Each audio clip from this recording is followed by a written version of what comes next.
आप सभी को तहे दिल से धन्यवाद करते हैं क्योंकि आप लोग हमारे वीडियो को देखते हैं। और आज हम जो बताने वाले हैं इसे सुनकर हर एक औरत के चेहरे पर स्माइल आ जाएगी, क्योंकि यह समस्या बहुत बड़ी औरतों के लिए समस्या है। औरत का जब डिलीवरी होता है, चाहे वो नॉर्मल डिलीवरी हो या सीजर डिलीवरी हो, उसके बाद औरत का पेट निकल जाता है, जिससे औरत बहुत परेशान हो जाती है और वे अपनी इच्छा से सब ड्रेस नहीं पहन पाती। उनका जो पहले का ड्रेस होता है वो उनको नहीं आता और पेट निकल जाने के बाद सबको खराब लगता है, चाहे औरत हो या पुरुष हो। लेकिन जब पेट निकल जाता है फिर उसको पचकाने का कोई ऑप्शन नहीं बचता।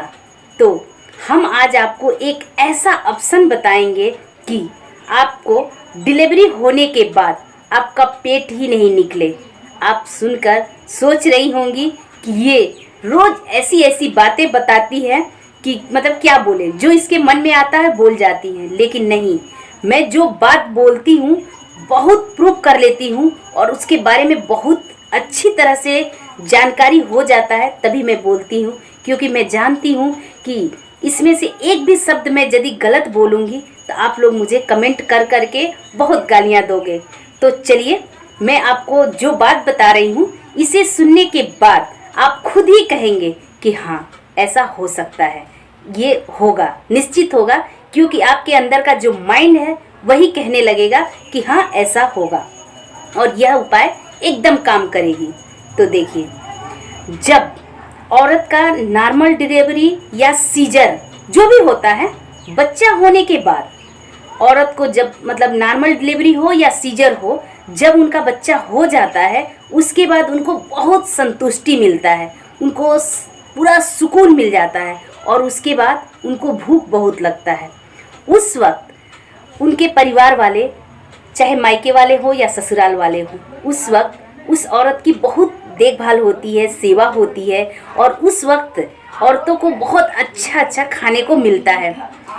मतलब चावल, बहुत चीज़, मतलब कहीं से कोई भी आता है बच्चे और माँ को देखने के लिए तो कुछ कुछ लेकर ही आता है खाने के लिए कि औरत बहुत कमज़ोर हो चुकी है और इसको मतलब सूप दूध कुछ कुछ मतलब सब कोई आके फल फ्रूट खाना देता रहता है। और उस वक्त क्या होता है, हर औरत को बहुत ज़्यादा भूख लगता है, क्योंकि उसे बच्चा होने के बाद बहुत ज़्यादा संतुष्टि मिल जाती है, सुकून मिल जाता है, पूरा थकान खत्म हो जाता है। जो एक 9 महीने से वो झेल रही होती है उससे उसे राहत मिल जाता है, बस उसे भूख बहुत ज़्यादा लगने लगती है। और उस वक्त औरत क्या करती है, ये जो 7, 8, 10 दिन होते हैं उसमें खूब आराम करना पड़ता है और उसके बाद उस औरत को कोई काम नहीं रहता है, वो आराम करती है और खाली खाती रहती है, जिससे उनका पेट जो फूला हुआ रहता है, बेबी होने के लिए जो पेट फूल जाता है, पेट हमारा एक बेलून के जैसा है, वो फूल जाता है। बेबी जैसे जैसे बड़ा होती है हमारे पेट का जो चमड़ा है वो फूलता जाता है, फूलता जाता है। और उसके बाद जब बेबी हो जाता है तो भले पेट पचक जाता है, लेकिन उसका फूला जो हमारा पेट का फूलापन जो होता है वो नहीं पचकता। वो उसको पचकने में लगभग 1 से 2 महीना लगता है पूरी तरह से पचकने में। लेकिन जैसे आपका डिलीवरी हो जाता है और उसके बाद आप फिर ठूस ठूस कर खाने लगती हैं, तो वो क्या होता है, पेट का जो साइज रहता है वहाँ पे आके वहीं पे रुक जाता है और ज़्यादा पीछे जाकर पचकता नहीं है। आपका पेट निकल जाता है और उसके बाद जो अपना वो साइज बना लेता है पेट, फिर उसके बाद ये पेट पचकता ही नहीं कभी।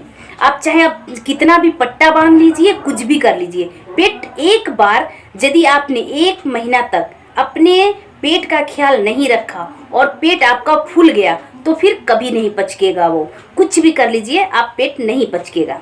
हाँ, यदि आपने अपने डिलीवरी के बाद, चाहे नॉर्मल हो या सीजर हो, उस वक्त आपने यदि अपने पेट का ख्याल रखा और खाने में परहेज किया, आपने ठूस ठूस कर नहीं खाया और उस वक्त चावल थोड़ा सा कम खाना है, आटे से बने चीज़ को ही खाएं, सूप ज़्यादा खाएं, मतलब सलाद खाएं, कहने का मतलब गर्म पानी आप ज़रूर पिए, ताकि आपका जो पेट अंदर से है वो पचकेगा और घाव सब भी सूखता है गर्म पानी से। और देखिए, डिलीवरी के बाद पेट को बांधा जाता है, पचकाया जाता है।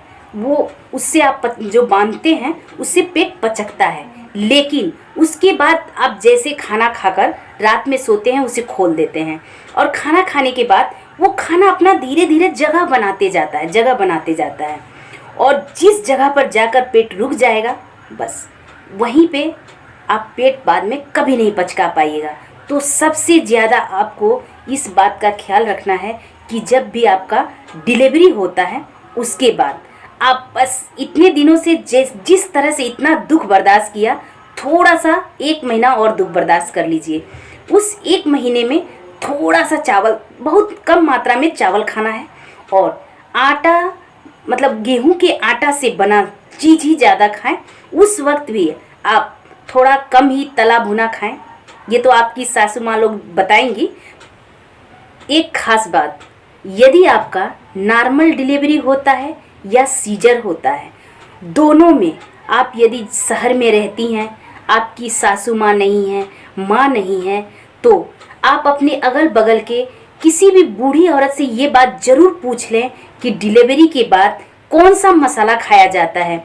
हमारी माँ लोग या सासू माँ लोग कुछ हल्दी को पीसकर क्या क्या बना कर देती है, मुझे भी अभी याद नहीं आ रहा है, लेकिन कुछ जड़ी बूटी को पीसकर वे लोग खिलाती हैं, जिससे बहुत फ़ायदा होता है। क्योंकि उस वक्त हम लोग का बहुत सारा खून मतलब ख़त्म हो जाता है, शरीर बहुत कमज़ोर हो जाता है। तो डॉक्टर के दवाओं से हमें वो सब चीज़ नहीं मिलता, जिससे कि हम जो मतलब ये जड़ी बूटी पीसकर उसे मसाला कहा जाता है, वो जो हम खाते हैं उससे हमें बहुत ताकत मिलता है। ये जो है ये जड़ी बूटी है, और जड़ी बूटी से एलोपैथिक दवा में कोई फ़र्क नहीं पड़ता। आप उसे ज़रूर खाएं। उससे आपको क्या होगा कि बाद में आपका कमर में दर्द नहीं होगा, बाद में आपको सर में चक्कर नहीं आएगा, और बहुत सारी छोटी छोटी मतलब बीमारियों से आप बचेंगी। नहीं तो आप ये मतलब जो घर का बना हुआ मसाला होता है, वो जड़ी बूटी जो पीसकर औरतों को पिलाया जाता है दूध के साथ, आप वो नहीं पिएंगी तो बाद में आप बहुत पछताएंगी। तो इसलिए किसी बूढ़ी बुजुर्ग आपसे पूछ लीजिएगा, उन लोगों से पूछ लीजिएगा, यदि आपकी सासू माँ या माँ नहीं है, आप शहर में अकेली रहती हैं, तो उस स्थिति में आप उनसे ज़रूर ये राय ले लीजिएगा कि कौन कौन सा मसाला खाया जाता है, तो आपके लिए बहुत फ़ायदेमंद रहेगा। और आपको यदि दूध कम होता है तो सबसे ज़्यादा दूध के लिए तो डॉक्टर ऐसे दवा दे ही देते हैं, लेकिन यदि आप दवा नहीं खा रही हैं तो उस वक्त आप सूप पिएं, दाल पिएं। उसके बाद चावल का जो माड़ होता है, आजकल तो कुकर में खाना बनता है, माड़ नहीं मिलता है, लेकिन माड़ होता है, वो भी मतलब माँ की दूध को ज़्यादा बढ़ाने में बहुत कारगर होता है। तो ये सब खा के आप अपने बच्चे को भरपूर मतलब दूध पिला सकती हैं, और जहाँ तक हो सके अपनी माँ का दूध बच्चे के लिए बहुत फ़ायदेमंद होता है। तो बस मुझे इतना ही बताना था। यदि आपको मेरी वीडियो अच्छी लगी हो तो धन्यवाद।